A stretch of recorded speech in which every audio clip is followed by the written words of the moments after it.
Welcome to this episode of Gray Matter with Michael Krasny. This is a podcast of in-depth interviews with opinion shapers and thinkers and authors and leaders and people of high achievement. And you can learn more about us and learn how to join our engaged and growing community of regular interactive listeners simply by going to Gray Matter, that's Gray with an E, .show. And again, that's graymatter.show. Today, I'm pleased to welcome Bill McKibben, who says in his latest book, The Flag, the Cross, and the Station Wagon, that he has spent much of his life as an activist, and indeed he has. He has been, one could say, maybe without exaggeration, trying to save the world because he's a major leader in terms of the fight to do something and do something drastic and necessary about climate change. He's also, and let me say this clearly, an idealist and an environmental warrior and the author of many other books, including the bestsellers Falter, Deep Economy, and The End of Nature. And that was the first book to warn the general public about the climate crisis. He's Schumann Distinguished Scholar of Environmental Studies at Millbury College, a recipient of the Gandhi Peace Award, the Thomas Merton Award, and the Right Livelihood Award. And he's also founder of the global grassroots climate campaign, 350.org. And a new project, which we'll talk about. It's organizing people over 60, and it's called The Third Act. We're going to talk with him about recent historic U.S. climate change legislation, not only nationally, but in California, and his new book, which is subtitled, I ought to mention, A Graying American Looks Back at His Suburban Boyhood and Wonders What the Hell Happened. And that's gray of a different matter. That is, we are gray matter in terms of what we like to think is not being black or white and being more nuanced. And we're talking about Bill and I as maybe graying people. But welcome, Bill McKibben. Delighted to have you back with Michael, us. what a pleasure to be with you. It feels like we've been having this conversation in stages for decades, and it's a real pleasure to renew it today. Likewise, the feeling is mutual. And in terms of this conversation, it gets me right to what's of great concern to both of us, and that is the status of the climate and what's happening. It's scorching here in California, and I want to talk to you about this fifth biggest economy in the world, that is California, which has gone through some very serious flurry of legislative acts. But first, and also talk to you about your book and so much else, let's just talk about the Inflation Reduction Act first, though. This is historic by many people's lights, but I have two questions about it. And let me, before I ask you those questions, which are intertwined, give a little background to those who are perhaps not familiar, just kind of highlight. It is going to reduce fossil fuel use and strengthen regulation of greenhouse gases, no doubt about that. And it's going to cut emissions by half of what 2005 levels are by 2030, spend about $370 billion on climate change programs, and have some pretty large tax incentives to advance renewable energy and electric cars. In other words, moving more toward green energy in both development and deployment. So the two questions that are intertwined here is this still too little too late, even though it sounds like a lot and it is historic? And what about all those other nations? Bill? Well, first of all, everything's going to be too little too late. I mean, we've wasted 30 years in dealing with the climate crisis, so we're now way, way behind and scrambling to catch up. And of course, we should be throwing more money, more energy, more focus at it even than we are. But that said, this is a remarkable achievement, if only for being the first thing that Congress has ever done about climate change. You know, Congress, the U.S. Congress was where the world learned about global warming, or the greenhouse effect, as we called it in 1988, when Jim Hansen, young NASA physicist, testified before the Senate that global warming was real. That was the moment at which it became a public affair. And it took 34 years and 50 days for the U.S. Congress to act on that information from Mr. Hansen. So the mere fact that it did anything was important. And I think that the numbers in the bill, they're not as big as they should be, may be big enough to really spur some change. And if that happens, then its effect will be global. Every time that the installed capacity of solar power doubles, the price falls another 30%. It isn't like fossil fuel, it's almost the opposite, because as we get better at it, it gets cheaper and cheaper, not more expensive. And that applies all over the planet. So with any luck, this will be one of the things that drives the clean energy revolution over the next 7 or 8 years, which is the period of time when it has to be driven. If we don't make it happen very fast, then it's not going to matter because the planet will go past irrevocable tipping points. Well, I think you've summarized it very well, and I thank you for that. I was a little bit concerned in my reading that, well, some of the big oil companies are on board here, but there are federal auctions of land and oil and gas drilling that are part of this legislation, isn't it? There's a lot of gifts for the bad guys in this. Look, it had to be negotiated with Joe Manchin, and Joe Manchin's taken more money from the fossil fuel industry than anybody else in Washington. Not an easy contest to win, but he won it, and big oil got their money's worth. There's $100 billion or more in just flat out gifts to the big oil companies in there. I hope that those turn out to be kind of going away presents, that they're the last gasp of their ability to game our political system as they've done so effectively for so many decades. And I hope that it's overwhelmed by the rapid fall in the price of clean energy. We're at a remarkable moment right now, Michael. The cheapest way to generate power on planet Earth is to point a sheet of glass at the sun. That's Hogwarts scale magic. And it really allows us to imagine, as I wrote in the New Yorker earlier this year, that for the first time in 200,000 years, human beings might decide to end our career of setting things on fire. It served us well right at the start when we learned how to cook food and we could move away from the equator and so on. And it served us sort of well during the Industrial Revolution when it brought us modernity. But now it's bringing us nothing but trouble. And we have the capacity to shift from it, to take advantage of the fact that the good Lord hung a large ball of burning gas 93 million miles up in the sky, and we now have the wit to take full advantage of it. I think you there in California may be one of the first places in the planet that really finds out how true that possibility is.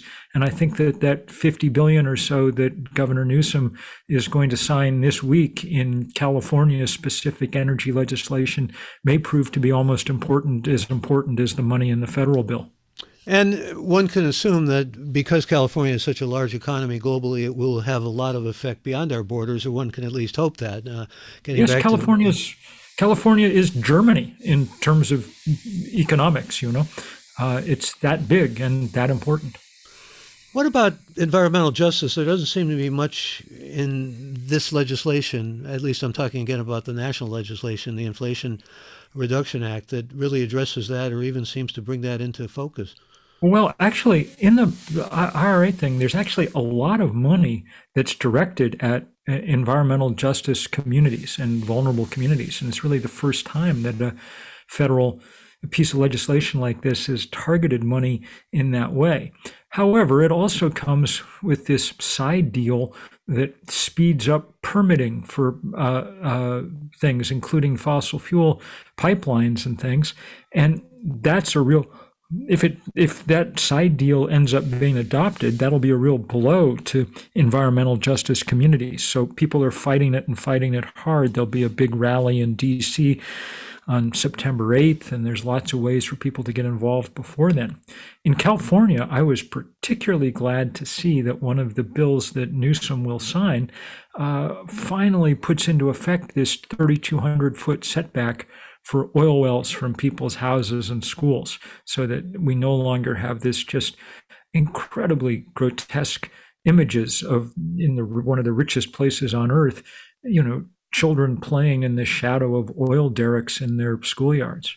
The governor also is extending Diablo Canyon, the nuclear power plant, by 5 years, something that he at one time was opposed to, but he's talking about no CO2 in the atmosphere by 2045 and new restrictions on oil and gas drilling. I mean, this is a pretty expansive bill, to put it, a number of bills. I mean, it's a whole flurry of legislation. I kind of see it as a gestalt, if you will.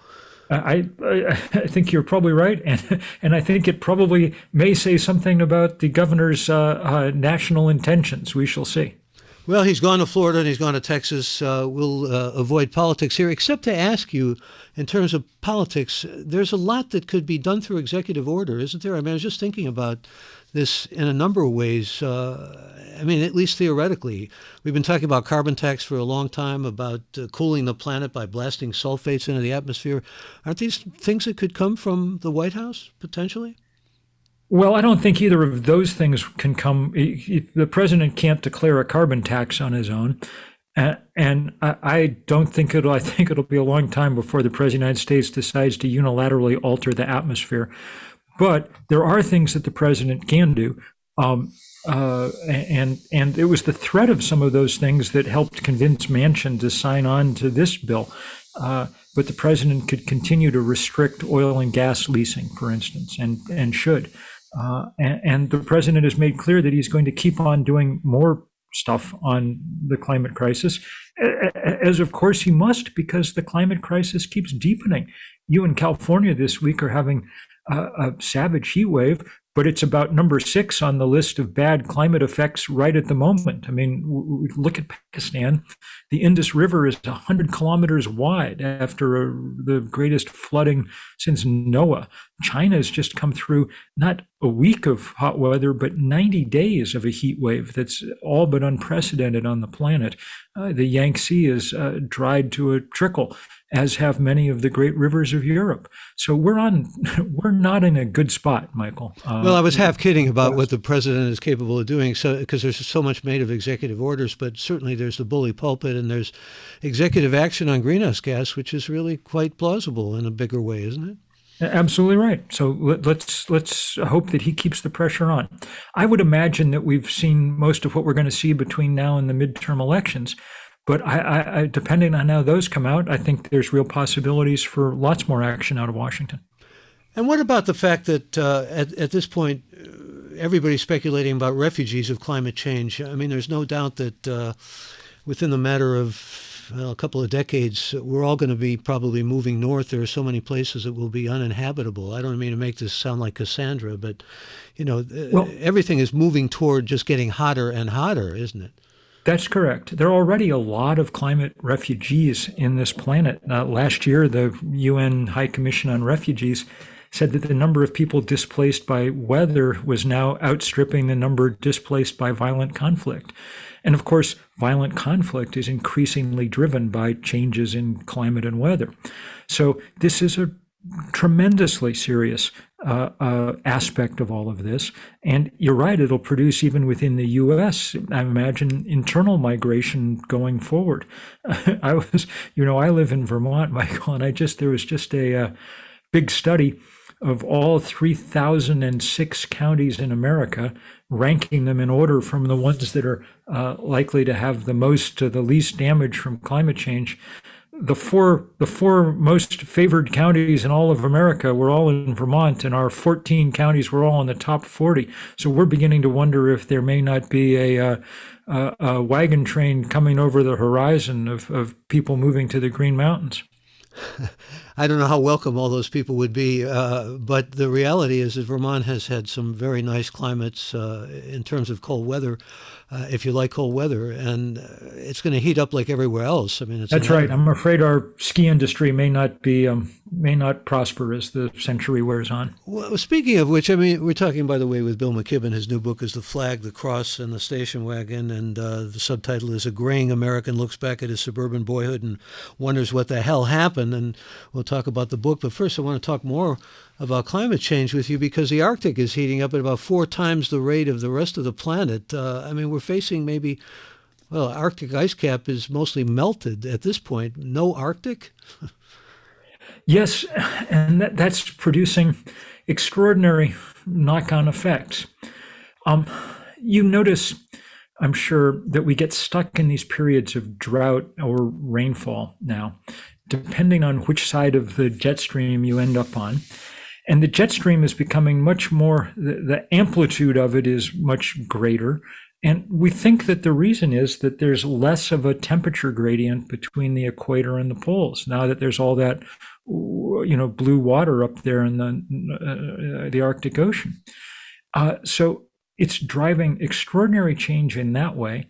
And the melt in the Arctic also seems to be connected to what scientists are now very worried about is a fairly rapid diminution of the flow of the Gulf Stream. So, because it's pouring a lot of fresh water into the North Atlantic. So, between monkeying around with the jet stream and the Gulf Stream, I mean, we're not talking about small cosmetic changes on planet Earth. We're talking about reaching in there and yanking around some of the major organs. What about these other nations, though? I raised the specter of, and again, I don't want to sound too fatalistic here, but they're just not doing very much, a lot of them, of what needs to be done as far as carbon capturing. Well, I think that's probably overstated some, Michael.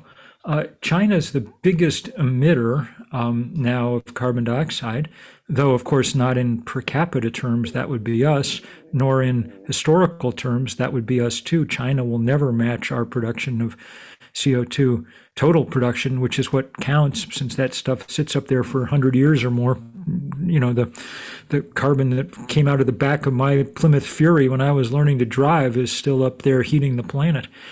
But the Chinese now are installing renewable energy at a pace that would make Californians blush. They're putting it in faster by far than any other place on the planet. So I think in a way, the most crucial country going forward may turn out to be India. I was just going to say, India has a bigger population now than China does, and they're just not moving very rapidly at all. They're about 15 years behind China on the energy curve in general. They use very little energy at the moment, but they will use more. And because the price of renewable energy has dropped so fast and so hard, there's at least a chance that India could become the first major economy to partially sidestep the fossil fuels on their way to industrialization. It's entirely plausible, but of course it's politically difficult there as everywhere. Modi, not one of the more enlightened leaders on the planet, campaigned for his office on board the private jet of the biggest coal company in India.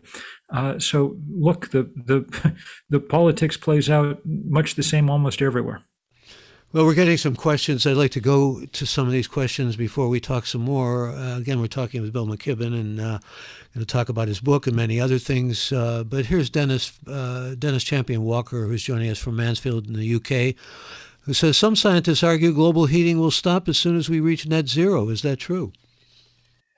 No. I mean, the elevated heating we're already undergoing won't stop until we get the concentration of carbon in the atmosphere back at least below 350 parts per million, probably closer to 275, which is what it was before the Industrial Revolution.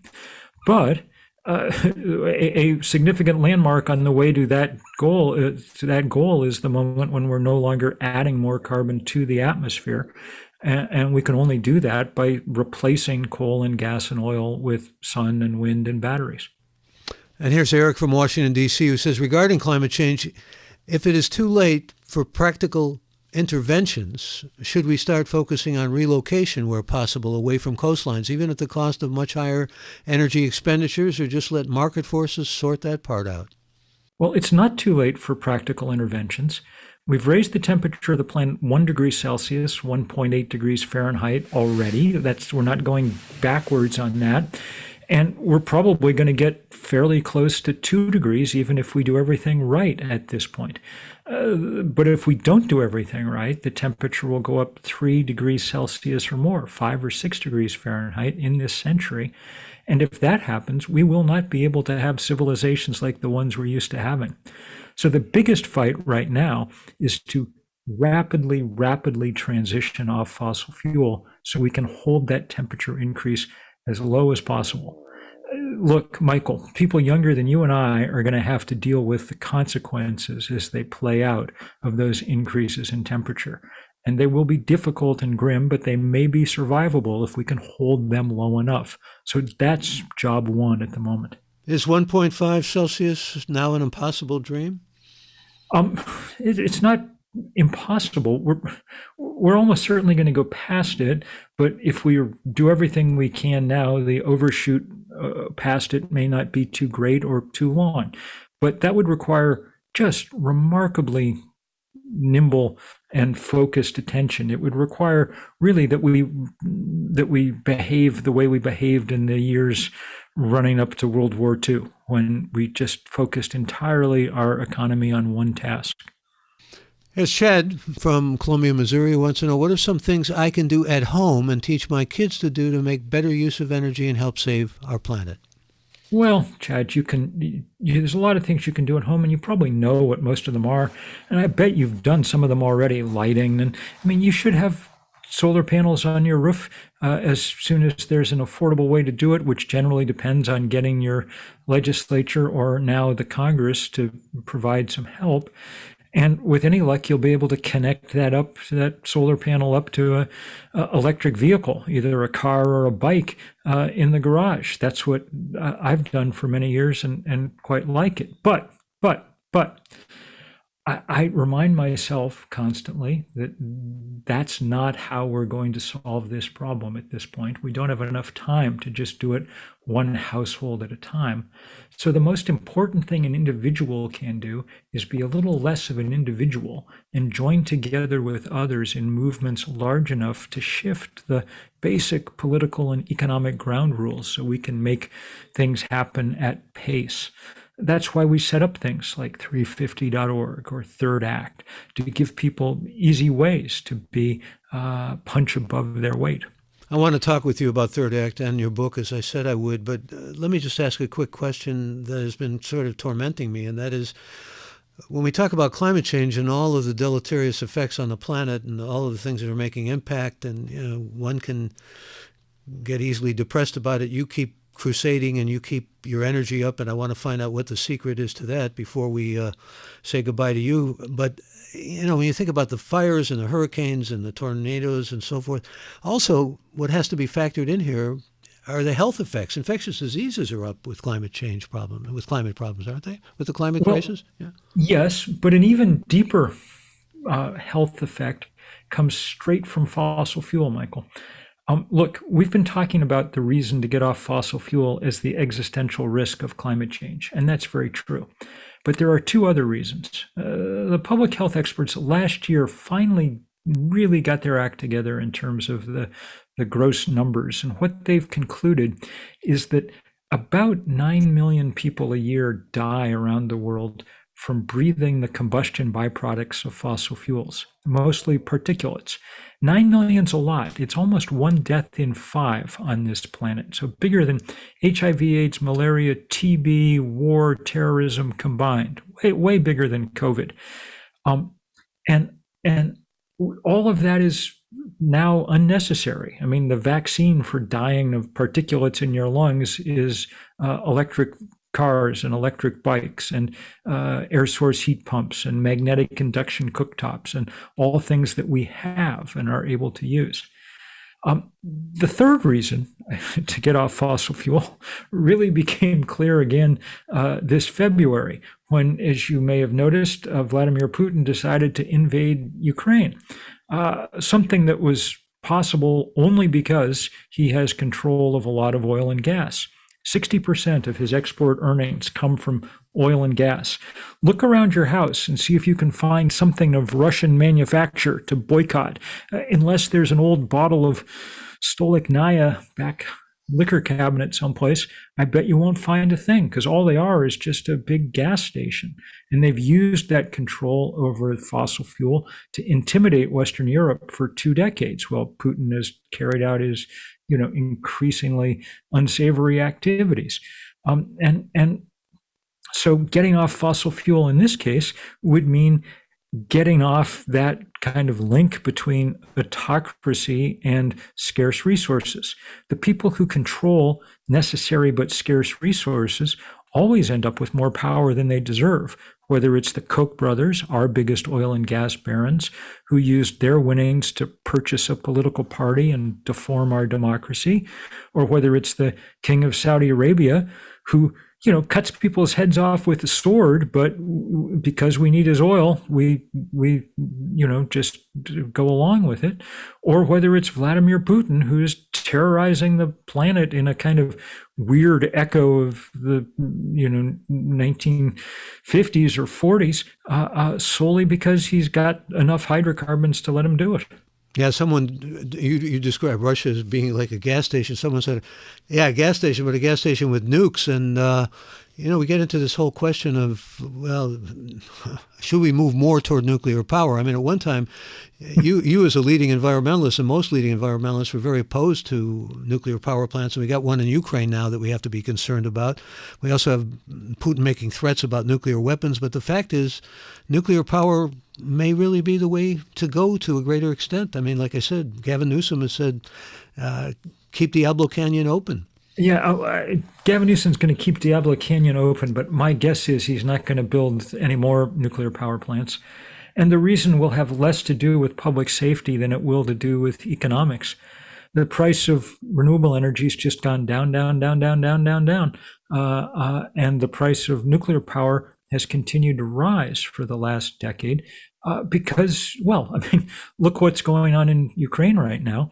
Those are good power stations at Zaporozhye, but they're also, there's also an undeniable risk that comes with them. If you're having a tank battle in the parking lot of a solar farm, the worst thing you got to worry about is some broken glass, but that's not the case of what's going on here. We also have to worry about what to do with nuclear fuel and how to dispose of it, but maybe that's a subject for us for a whole podcast in itself.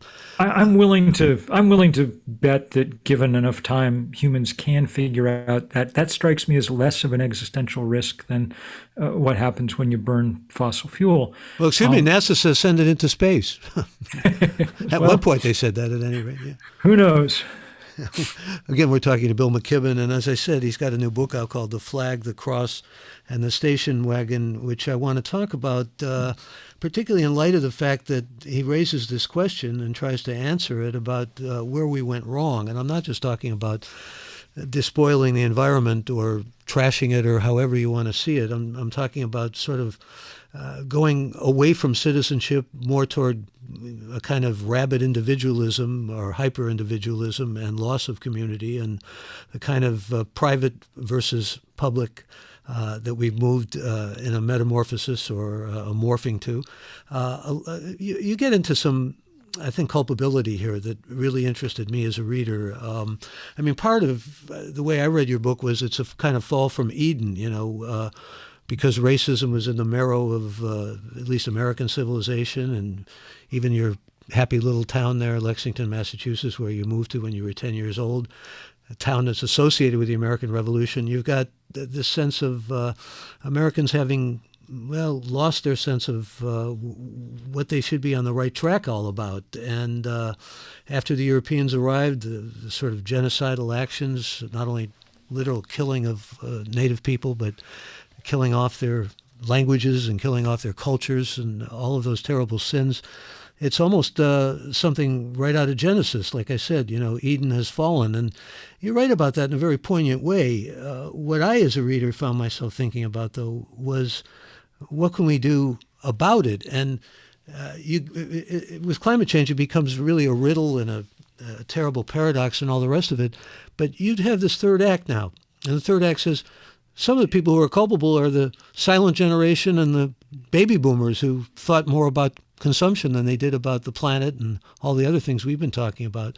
So that's the generation that really needs to be much more activist and has a responsibility to be much more activist, because the young people are doing a lot. The young people are out there, being idealists, like following Bill McKibben, much more than, you got a lot of gray people too, I know, but you want the legions of great people. How do you get them? Well, it's funny. It's people are turning out in droves. We started this third act thing about 8 months ago, and it's progressive organizing for people over the age of 60. And the two issues that we're really taking on are what's happened to our democracy, which has, as you note, strong overtones around race and racial equality, and what happened to our climate. And it's one of your neighbors there in the Bay Area, Akaya Windwood, who's been one of my great collaborators on this work, and so much fun to get to work with her and many others in that part of the world and elsewhere. People have been signing up by their tens of thousands. And I think the reason is because, you know, if you're in your 60s or 70s or 80s now, your first act was in this period of epic social and cultural and political transformation. The period when we started taking women seriously in public life and wondered if perhaps there was a way other than war to solve problems, and the first Earth Day and the apex of the civil rights movement. You can tell what an important moment it was, because every crappy thing that the Supreme Court's done in the last 6 months has been aimed right at that period of time, at the Voting Rights Act of 1965, at the Gun Control Reform Act of 1968, the Clean Air Act of 1970 and 71, Roe v. Wade in 1973. So I think our slogan has been, we won these fights once, we can win them again. I did start thinking about organizing this third act work as I was writing this book, and thinking back about my own boyhood. The period of time I was describing, the 70s, really, and late 60s, 70s in suburban America, I think was in many ways the hinge point of our time, when we made a pretty fateful decision. The project that America had been embarked on during the Depression and through the Second World War, and even in the prosperity that followed it, with the turmoil of the 60s, was the project of building a better America. What LBJ called a great society, what Dr. King called a beloved community. That project, by the end of the 1970s, had petered out and was replaced by the Reagan-era project of each person getting rich themselves, the era when government had become the problem, not the solution. And that era of hyper-individualism lasted most of my adult lifetime, and I think we pay the price for it now. I wanted to understand, A, where it came from, how it happened in that era, and B, as you say, what we could do about it now, especially those of us who lived through it.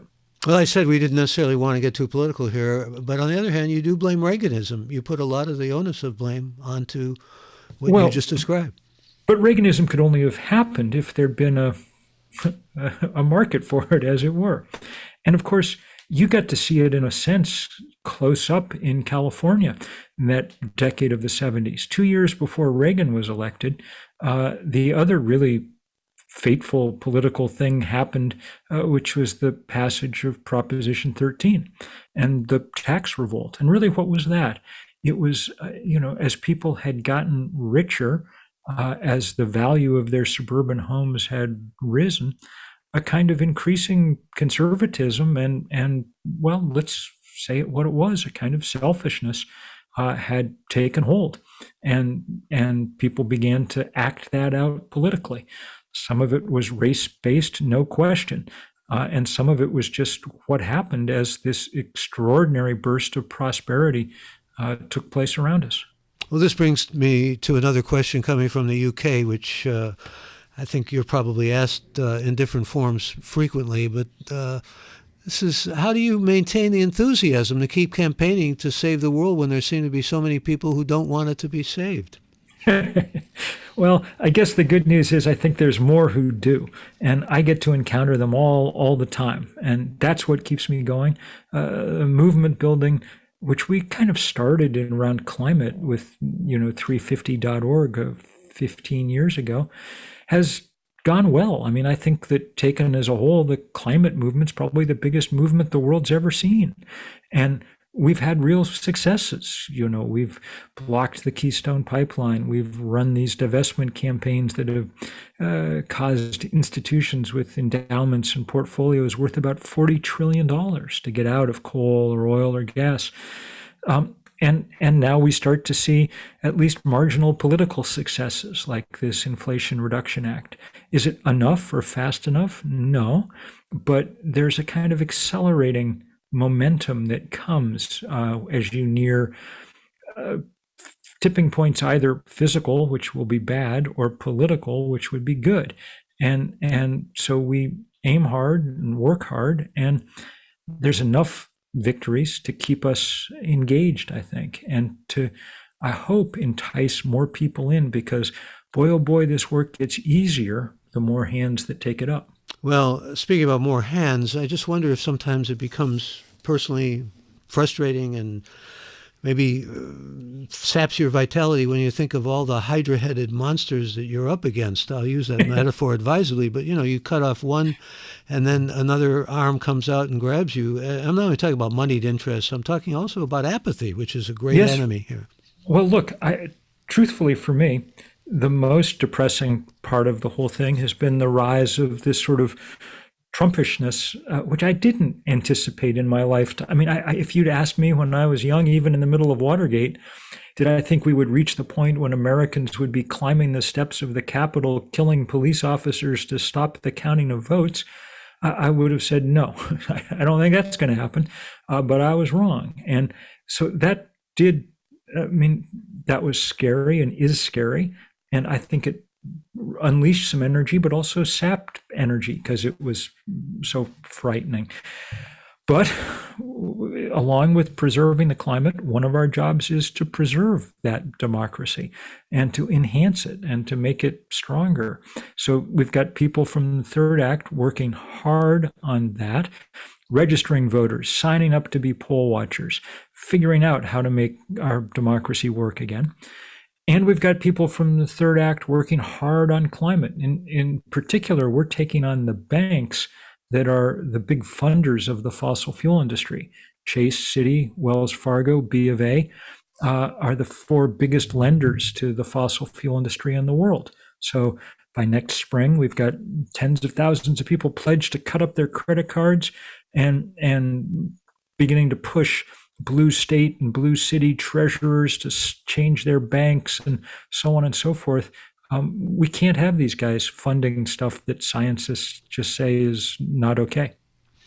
Well, here's Cindy Drozda from Erie, Colorado, who says, Bill, I want us to get off fossil fuels and carbon production. My worry is about the batteries for EVs. What would you say about the manufacturing and disposal of them? I'd say it's not great. As with any industrial thing, you can have problems, both environmental and, in this case, with human rights. Things like mining cobalt have been done in gruesome ways sometimes. I think that in both counts, there's at least some momentum to make it better, but there's no free lunch. I mean, this will be, no question, will create environmental problems, just way, way fewer than what we're creating at the moment. And if you think about it for a little while, you begin to sense why. So let's think about something like lithium that you need to mine in order to make solar panels or batteries. You have to mine it. You have to go and dig a hole in the ground and pull it up. So it's a dirty process. But once you've mined it and turned it into the piece of renewable technology, you don't need to mine it again. I mean, the solar panels sit there for 25 or 30 years at least, collecting energy as the sun rises above the horizon. It's not like mining coal where you have to mine some and then set it on fire and then mine some more the next day. So the guess from your neighbor, Mark Jacobson there at Stanford, one of the leading authorities in all of this, is that the total mining burden on the planet will drop about 80% as we switch to renewable energy. You get a sense of this by here's a statistic that I predict will stick in your mind. 40% of all the ship traffic on planet Earth is just people moving coal and oil and gas back and forth to be burnt. That's it, not moving goods or even raw materials, just the energy with which to produce them. If we if you have a wind turbine, you have to put it in a ship once to get it from Denmark or wherever it's coming from. But once you put it up, it just stands there for a very long time, catching the breeze. And so the possibility for a world that's has less material throughput, less damage, is very real.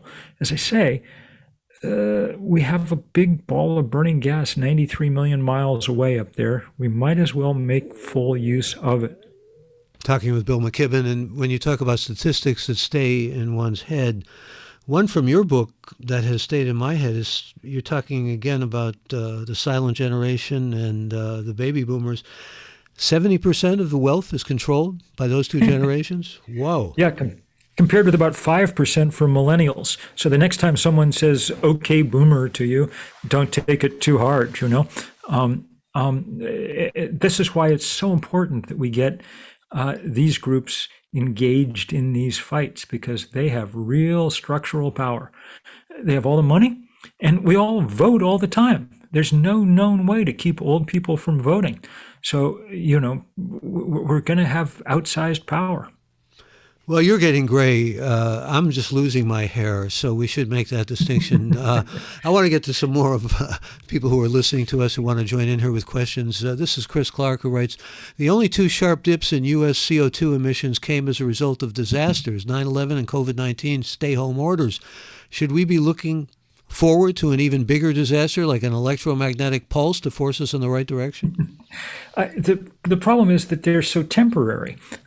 You know, right after COVID, it banged right back up. So what we have to do is make a structural shift. And I hope that's what's happening as a result of this Inflation Reduction Act, as a result of what Governor Newsom's doing. You guys will have a front row seat to see if it's actually starting to drive down emissions over the next couple of years. You know, you write in your book also about reparations and what's due to black people, because, I mean, even there up there in Lexington, Massachusetts, I learned more about Lexington than I ever imagined I would, you know, about the history and a history particularly towards slaves and the treatment of black people. And it's an eye-opener, not all that shocking but or surprising to me, but at the same time, a real eye-opener. At the same time, we just recently had an episode with John McWhorter, and he talks about reparations in terms of they've already been paid with affirmative action and programs and special programs to move people of color ahead and all of that sort of thing. I take it you would disagree with that? Well, the racial wealth gap has widened over the last 50 years. And the reason is that people who were able to got in on the ground floor of that suburban real estate boom. In 1970, my parents bought their house in Lexington for 30 grand, which would be about $200,000 in today's money. It got sold last year for $1 million. So that $800,000 appreciation was just the golden ticket you got for being in the right place at the right time. But of course, a lot of people couldn't be in the right place at the right time in 1970 because American history had made sure they didn't have that $30,000 to pony up. And so I think that there continues to be a serious debt owed. And I don't think it's the only debt we owe. You know, that burst of American suburbanization also produced the largest single puff of CO2 into the atmosphere. China's industrialization comes second to American suburbanization as a source of carbon dioxide.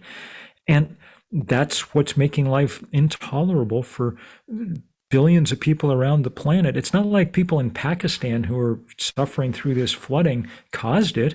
The average Pakistani produces a 15th as much carbon dioxide as the average American. So there are debts of several kinds to be paid. And I guess the good news is we got so rich that we can afford to pay some of them, you know? Here's Juan Robles joining us from Mexico City. And Juan wants to know, how do you inspire people that aren't convinced that climate change is really happening? Well, it depends. If they're ideologically inclined not to believe it, if they've spent the last 30 years, you know, listening to some combination of Rush Limbaugh and Tucker Carlson, well, then I think the odds are small. But if they're just haven't been paying much attention to things. I think Mother Nature is making it clearer all the time what's going on. And there are people who are persuaded by, say, if they're religiously inclined, the fact that the Pope has become the biggest spokesman for climate action that there may be on planet Earth. If they're people who care about national security, the Pentagon has made it very clear that our stability is threatened more by climate change than by anything else. If they're just people with a straightforward sense of economics who can do math, clearly the cost of the damage that's coming with climate change far outweighs the cost of what we need to do to transition off fossil fuel. So there are ways in. I confess, Juan, that I spend less time worrying about how to convert the unconverted than I do about taking that 70% of the population who realizes that there is a problem and getting some higher percentage of them actually engaged in the fight. It's why we do things like set up Third Act to make it easier for people to join in. And what kind of argument did you use when you were organizing against the Keystone Pipeline to those who said, we are dependent upon pipelines of this sort, we have to move forward economically, it's going to hurt us economically if we don't? Well, the argument we used was we have been dependent on these, but we can't be in the future. This thing's designed to last for 50 years. And if 50 years from now we're still pumping tar sands oil out of Canada, then our planet's going to be a graveyard, you know? So this is a moment to start making this decisive transition. Obviously, we can't stop burning fossil fuel tomorrow, though that tomorrow needs to be coming closer. What we definitely can stop doing is building new stuff designed to last for decades. We have to wean ourselves off fossil fuel aggressively, and that begins by not going out and buying a whole new stockpile of this stuff and sticking it in the larder.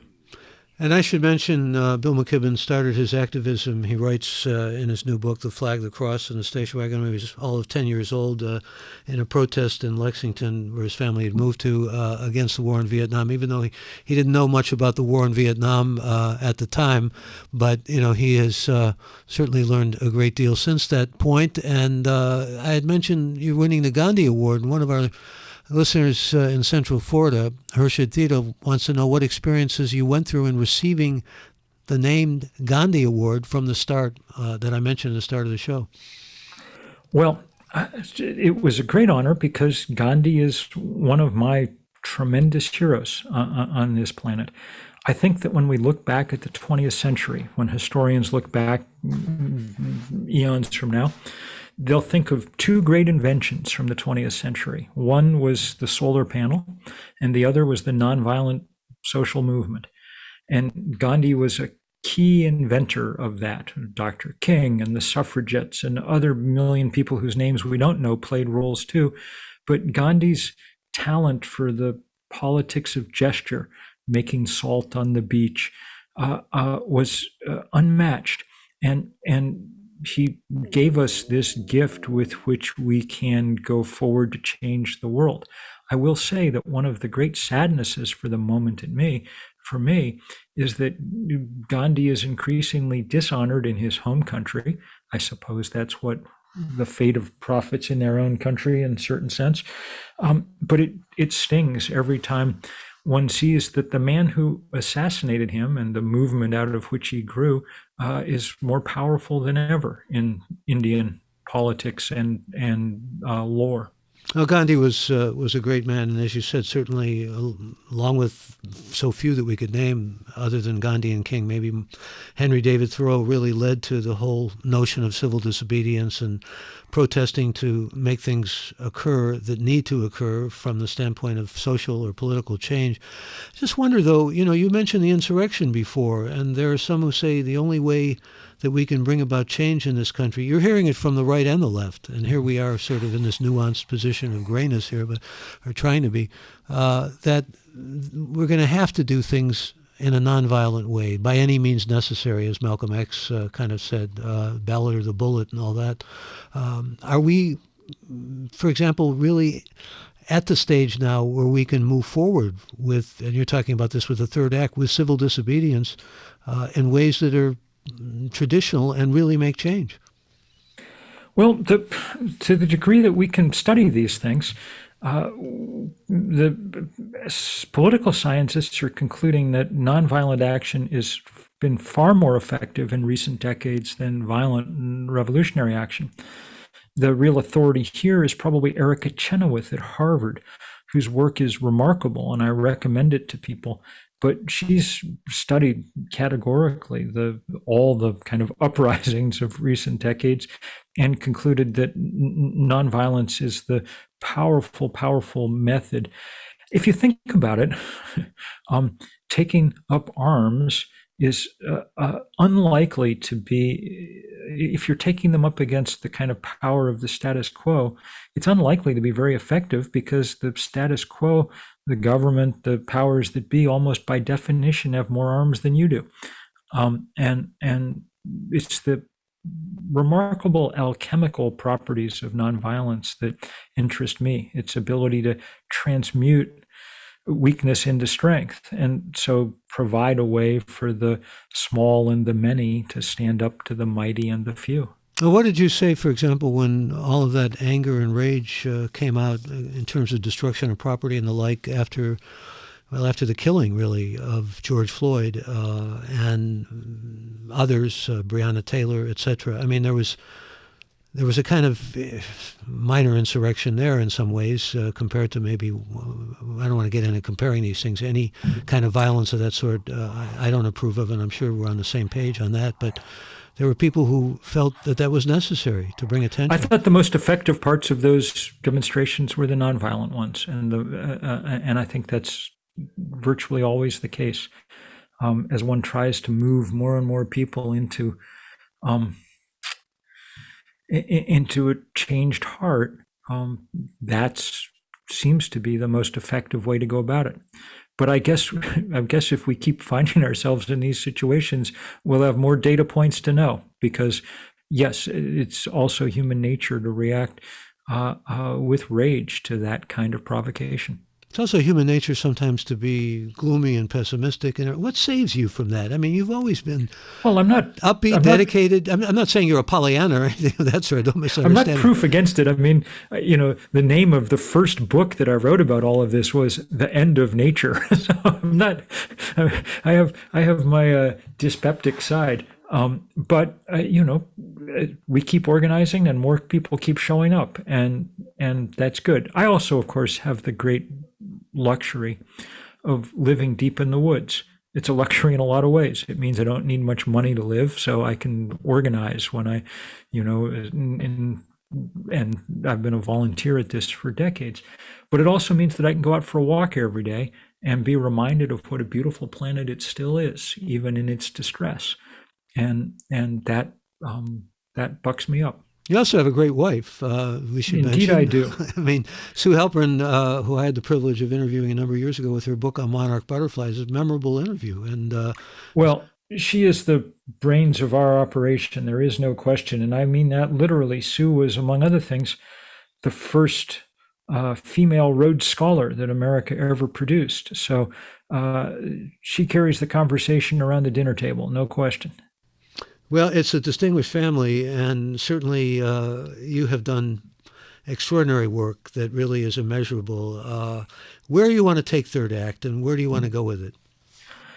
Well, I hope that it turns into a way for older people to make sure that we redeem our experience. Our second act may have been more focused, as you said, on consumerism than it was on citizenship.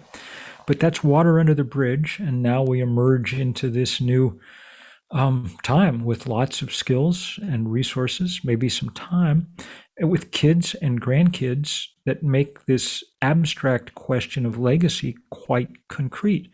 And so we want to fight in good, positive, powerful ways. One of the things that makes it easier is that the many of the iconic figures of that early first act are still around. And as I tell my young friends, say what you will, we produced the greatest music of all time. And so it's really fun to have Carole King and Bette Midler and Patti Smith and people pitching in and helping out. And I think that's contributed to the general spirit of the thing. We were doing a big rally outside a bank not long ago, trying to get it to stop funding the oil industry. And of course, there are a lot of high school kids there because they're super engaged and they're somewhat sprier. So they were off at the front of the march. But at the back, there's a big crowd of us with a big banner that said, "Fossils against fossil fuels." So there you are. We're doing what we can in the right spirit. There's also, I wonder if you agree with me on this, somehow we need a shift in an ethic, or it's a philosophical question in some regards. But you point out in your book that too much suffering has resulted from other people moving ahead, and especially in consumerism and prosperity and all the rest of it. In other words, on the backs of too many others and the suffering of too many others have many of us prospered or thrived, goes the argument. So you have to kind of change, don't you, something deep in the culture and an ethical attitude? I think so. I'll tell you the bumper sticker I hate the most in the whole world, Michael. You must have seen it on the back of Winnebago someplace or something. It says, "I'm spending my kid's inheritance." I don't know why, but that just always drives me out of my mind because because it's literally true. We're spending our kids' inheritance. You can see it in every cubic meter of the atmosphere and in every, dried up riverbed. But there's also just something so repugnant about it. Like, that's not our job. That's not how working society works. Working society tries to make their kids and everybody's kids' lives easier. And we can do that still, but only if we really work at it. So in some respects, what you're saying sort of conforms to the idea of saving the planet. You have to look to the future. You have to look to the next generation, the progeny, and those who have yet to come, and those who are growing up and so forth, and really, I guess, cherish them in a different way or value them in a different way. That's right. And I think it means thinking about being serious elders, what that means. It's a particular role for a particular time in life. We do not need to be in the lead. We do not mean to be running things all the time. It's a great joy to get to back up people who are doing really good thinking and really good work. And I find that young people take it as a great pleasure to have older people working alongside them. And they feel reassured by it too, that they're not alone and that the kind of chain of human civilization hasn't broken, hasn't snapped entirely. So you see some hope here, ultimately, don't you? I see enough. I see enough reason for the moment to get out of bed and keep making trouble every day. Well, I hope you continue making a lot of trouble and have success with the third act in your book. The book, again, is called The Flag, the Cross, and the Station Wagon. A graying American looks back at his suburban boyhood and wonders what the hell happened. This is the first memoir that you've done, isn't it? First and last. Yeah, well, that's how I felt about mine, except that I felt I did it when I was too young. Really good to have you with us. Always a pleasure to talk to you. Michael, I really enjoyed it, and it's just good to hear your voice. Take care, friend. Yeah, and you take care of yourself, and all of you who are listening, thank you for being with us for this episode of Gray Matter. I'm Michael Krasny. Bandwidth for Gray Matter is provided by CacheFly at CACHEFLY.com.